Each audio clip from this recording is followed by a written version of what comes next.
कैसा है? रोए जा रहा था नानी, लेकिन अब वो सो गया है।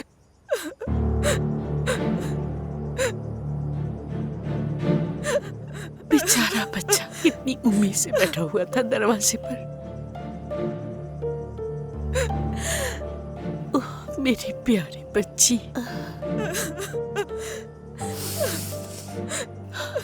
क्यों नहीं जाने दिया मुझे? क्यों नहीं? मैं अम्मी को देखने वाली थी, खाला के साथ जाने वाली थी। खुदा के लिए नानी जान, मुझे अम्मी को देखना है। मुझे एक बार उन्हें देखने दे। मैं उन्हें अपने गले से लगाना चाहती हूँ। उनसे बहुत सारी बातें करनी थी मुझे।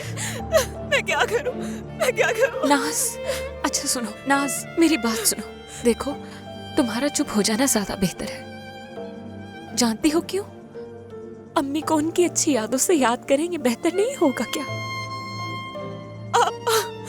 आखिरी मर्तबा मैं अम्मी को गले लगाना चाहती हूँ, दिल भर के उनकी खुशबू को महसूस करना चाहती हूँ। आप सिर्फ एक बार मुझे अम्मी के पास ले जाए।